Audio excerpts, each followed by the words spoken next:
Visiem. Laipni lūdzam, Tomas, lūdzu. Jā, sveicināti. Tāda biedējoša prezentācija no Toma, bet gan jau būs labi. Jā, pagājušo reizi uzstājos pirmajā AC/DC Tech konferencē 2021. gadā, un toreiz es ziņoju par tādām tiešām priekšā stāvošām pārmaiņām enerģētikas nozarē, par šo decentralizāciju, dekarbonizāciju un visaptvarošu digitalizāciju. Un tas stāsts bija vairāk tāds vizionārisks, abstrakts, jo rudenī vēl nekas tā kā neliecināja par to, ka kaut kas mums te varētu mainīties, kā drīzāk tāds labās prakses apkopojums, ka kaut kad kaut kas notiks arī Latvijā. Un tad nāca divi pirmie lielie satricinājumi - pandēmija un karš Ukrainā, no kuriem pandēmija veicināja tādu tiešām visaptvarošu, vēl augstāku nozares automatizāciju, droši vien tāpat arī kā citās nozarēs. Savukārt karš un pakārtot resursu cenu pieaugums veicināja nozares decentralizācijas tempu. Un te, protams, jau tika pieminēts šodien, kad 20 gadu laikā varētu teikt, ka decentralizētās ražošanas jaudas attīstības bija tādas stagnējošas. Un pēdējie 3 gadi deva tādu pamatīgu bliezienu augšā. Un plus arī, protams, tas ražot gribētāju skaits ir krietni vēl lielāks par to, kas šodien ir uzstādīts tīklā. Un bieži mēs, enerģētikas eksperti, saņemam jautājumu, kur mēs šo visu saražoto elektroenerģiju liksim, ja faktiski slodze šobrīd samazinās. Un, manuprāt, tas ir tas pats vecais labais stāsts par vistu vai olu. Kas tad būs pirmais? Lēta elektroenerģija vai augsts pieprasījums pēc tās? Droši vien atbilde ir kaut kur pa vidam, un man liekas, ka vismaz reģionālā tirgus situācija un tas eiro, par ko mēs maksāsim par to elektrību, būs vislabākais nozares sakārtotājs vidējā termiņā. Protams, mēs nevaram ignorēt arī Eiropas Savienības izvirzītos klimata mērķi rādītājus, bet šoreiz arī gribu pieminēt, ka arī mūsu redzeslokā ir nonākušas diskusijas par to, cik tad ātram ir jābūt šim skrējienam pakaļ klimata neutralitātes rādītājiem, un pats galvenais, cik mēs visi esam par to gatavi maksāt. Protams, lai kāds arī nebūtu šis turpmākais attīstības temps, manuprāt, viņš paliks vismaz nemainīgs, uz augšu vērsts tajā ziņā, ka jau šodien ir skaidri regulatīvie tādi ierobežojumi, veicinātāji, kā emisiju kvotu cenas, taksonomija un citi fosīlo resursu ierobežojošie virzītāji, un tā nozares virzība tāpatās notiks. Un, jebkurā gadījumā, lai cik ātras nebūtu arī šis temps, tik un tā tās ir masīvas pārmaiņas sistēmas operātoru ikdienai. Un mēs ar viņiem saskaramies gan šodien, gan perspektīvā, jo klientam parastajam lielā mērā ir absolūti vienalga. Sinhronizācija vai desinhronizācija, decentralizācija, centralizācija, zaļais vai pelēkais kurs. Ir svarīgi saņemt stabilu, drošu elektroapgādi tuvu nepārtrauktā līmenī.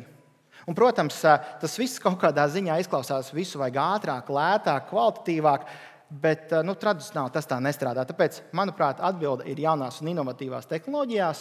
Un šeit es gribētu teikt, ka mēs esam uzņēmums, kurš ir tehnoloģijās balstīts, kurš nepārtraukti attīstās. Un šos lielos nozares atrisinājumus mēs redzam kā tādu iespēju, kā padarīt mūsu valsti energo neatkarīgu, konkurētspējīgu un vēl dabai draudzīgāku. Un, parasti, uzņēmumā iekšienē mēs tehnoloģisko attīstību skatām tādos divos lielos blokos. Viens ir elektrotīkla un digitālās infrastruktūras attīstība, kas šodien jau ir kārtīgi saugusi kopā, un elektroenerģijas tirgus attīstība. Abi divi ir vienlīdz svarīgi. Un te es gribētu teikt, ka vēsturiski mūsu uzņēmums ir spējis realizēt, pateicoties tehnoloģijām, pateicoties viediem skaitītājiem, lielā mērā vērienīgu darbības efektivitātes programmu, un pie sasniegtā mēs tiešām negrasāmies apstāties, jo no mums sagaida kā no uzņēmuma efektīvu darbību, un katrs ietaupītais eiro ir pluss. Un tāpēc mēs meklējam procesus un skatāmies dažādas lietas, kur mēs varētu turpināt šo automatizācijas, robotizācijas stāstu. Un te viens piemērs no pandēmijas sākuma. Mūsu IT departaments nolēma tādu vienkāršu kampaņu startēt, vienkārši vizualizēt mūsu papīra patēriņa kultūru organizācijā, rādot to pa struktūrvienībām, pa uzvārdiem, visu to rādot vadības sanāksmē un turklāt regulāri. Sīkums varbūt tās jūs teiksiet, bet īstenībā tas atvēra tādus plašāku skatu pirmkārt uz to, kur tad mums vēl sēž manuālās darbības un kur ir vēl potenciāls automatizācijai un biznesa efektivitātei. Un otra lieta, mēs vienkārši sapratām, kuras lietas vienkārši nevajag darīt. tā kā vienkārši nevajag darīt. Un, tas rezultējās būtiskā papīra izdruku samazinājumā un tādā skaidrā ceļa kartē uz to, kas mums jādara tālāk, lai mēs tiektos uz nulles papīra kultūra perspektīvā.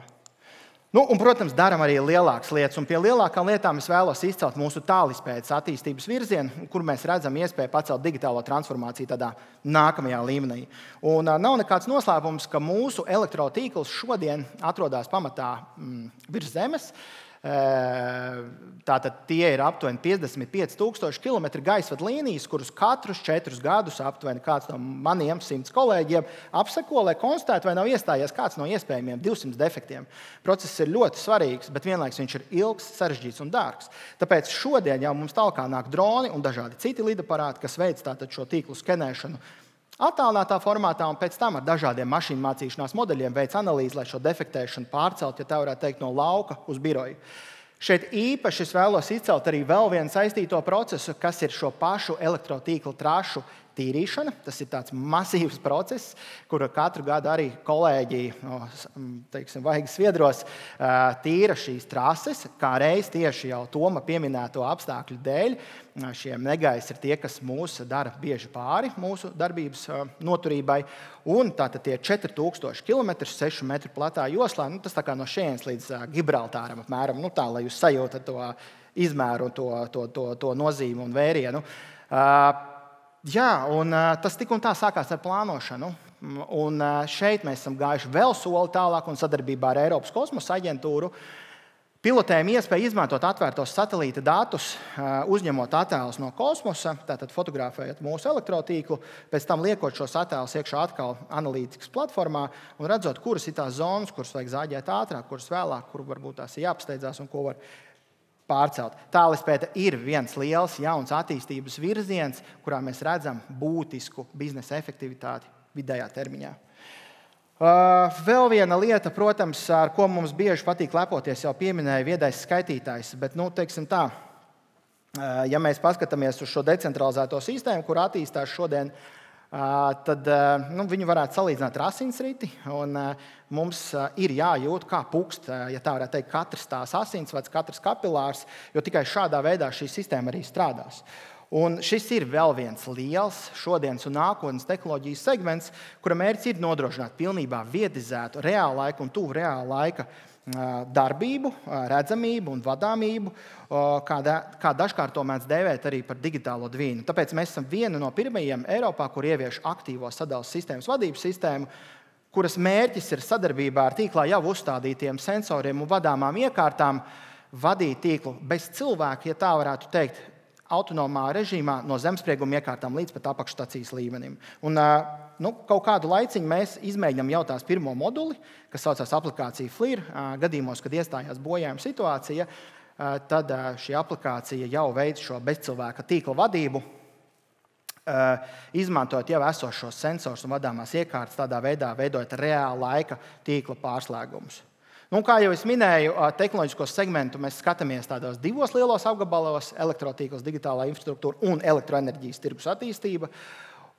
Elektroenerģijas tirgus attīstība tas tāds masīvs process, kur arī notiekās ļoti daudz dažādas izstrādes aktivitātes, dažādas iniciatīvas tiek ieviestas, bet pagājušais gads ir bijis tāds fundamentālo ieguldījumu gads, jo Latvijā tika ieviesta, es gribētu teikt, šī reģiona tāda mūsdienīgākā datu apmaiņas platforma STEP, kuras mērķis tātad bija centralizēt un standartizēt visu datu apmaiņu, kas mums šobrīd elektroenerģijas tirgu ir gana masīva.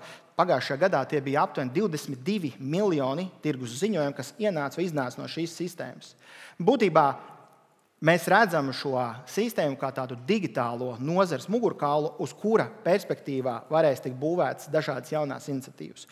Un kā piemērs šeit arī vēlos izcelt inovatīvo sadalas tīkla datu pakalpojumu, kurš mūsu lielākiem klientiem, principā visiem klientiem, bet viņi izmanto pamatā lielākie klienti ar lielu patēriņu ģenerāciju vai lielu nekustamo īpašumu portfeli, iespēju saņemt mašīnu lasāmus datus uz savām integrācijas platformām, tādā veidā nodrošinot tādu pilnīgu pārredzamību pār saviem objektiem un faktisko situāciju, kas viņos notiek. Jā, un varbūt tās lēnām tuvojoties noslēgumam, es gribētu teikt, ka vārds izaicinājums droši vien, es nezinu, man vismaz strādāt enerģētikā pēdējos 5 gadus ir viens tāds top 3 vārds, periodiski vairāk, periodiski mazāk, kurš ļoti daudz atnāk mūsu ikdienā. Es domāju, visiem tirgus dalībniekiem tas varētu būt līdzīgi.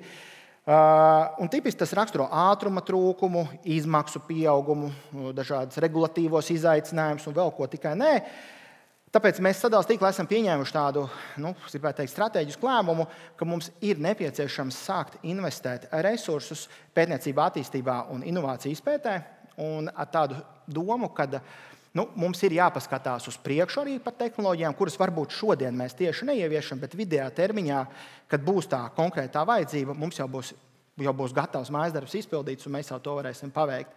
Jo ilgtermiņā attīstība, protams, mums visiem izmaksās lētāk. Un te, saliekot kopā decentralizētās sistēmas attīstību kopā ar svārstīgo ģenerāciju, kas šodien ļoti daudz nāk iekšā mūsu tīklā, plus pieliekot kombinācijā arī to pašu būvniecības izmaksu kāpumu, mums ir, gribētu teikt, jau pienākums skatīties uz alternatīvām, kā mēs varam optimizēt mūsu investīciju stratēģiju un nodrošināt stabilu tīkla darbību. Un visu iepriekš minēto apvienot tāds jauns termins elastības pakalpojumi, kas ir tādas kā sistēmas operātora vēlme un tehnoloģiski iespēja iesaistīt jūs visus tirgus dalībniekus, klientus sistēmas darbības nodrošināšanā. Un vienkāršot, tas ir process, kur sistēmas darbībā tiek integrēti klienti, viņiem tiek dots signāls par slodzes izmaiņām. Piemēram, izslēdz kādu ierīci noteiktā laikā, par to saņemot kompensāciju.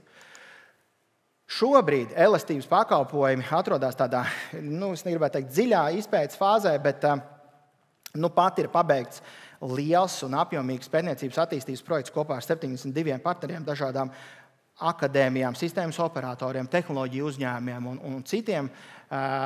Tieši pētot šo elastības pakalpojumu izmantošanas potenciālu, skatot, kāds ir saistītais biznesa process, kādas ir sistēmas, kāds ir regulatīvais rāms, cenošana un dažādus citus ārkārtīgi būtiskus aspektus, lai atkal tuvākajā laikā jau varētu palaist pirmos reālās dzīves pilotprojektus šeit pat Latvijā. Tomēr tas viss būs iespējams tikai tad, ja mēs savstarpēji sadarbosimies. Un noslēdzoši. Tehnoloģijas ir laba lieta, bet galu galā mēs esam cilvēki, kuri strādā mūsu cilvēkiem. Un uz ilgtspēju mēs skatāmies ļoti praktiski ar saviem darbiem ikdienā. Esam energoefektīvi paši, šķirojam atkritumus, atbildīgi izturamies pret ūdens patēriņu. Tomēr, sākoties karam Ukrainā, mūsuprāt, ilgtspēja ir iegūs arī tādu jaunu vektoru, un tas ir drošības. Un tāpēc arī mēs šajā ziņā esam spēruši tādu inovatīvu soli sadarbībā ar Zemesardzi un esam dibinājuši savu Zemesardzes kritiskās infrastruktūras aizsardzības vienību, kuras sastāvu veido mūsu darbinieki. Un šeit attēlā redzamie ir mūsu dalībnieki. Viņi ir mani kolēģi, lieliski cilvēki, lieliski arodu speciālisti. Viņi ir devuši zvērus gan sargāt Latviju, ja tas būs nepieciešams, gan arī mūsu kritisko infrastruktūru. Tāpēc aplausi, paldies kolēģiem un paldies par mani tādu klausīšanos. Paldies, Tomas. Pašā noslēgumā mēs pieminējām un dzirdējām no Toma arī mākslīgā intelekta pielietojumu. Es biju pārsteigts, ka tas nedominēja tavu stāstu par inovācijām. Kur tas paslēpies? Ir tā, ka šobrīd visās šajās jaunajās sistēmās, kas tiek ieviestas mazākā vai lielākā mērā mašīnu mācīšanās modeļi, tiek izmantoti. Uz mākslīgo intelektu mēs vēl skatāmies nogaidoši, jo tas ir arī regulācijas jautājums, atvainojos, datu aizsardzības un tā tālāk. Tā kā izklausās pārdomāt un prātīgs pielietojums, nevis ķert to, kas karsts. Lieliski, super, paldies! Paldies par stāstu ar aplausiem!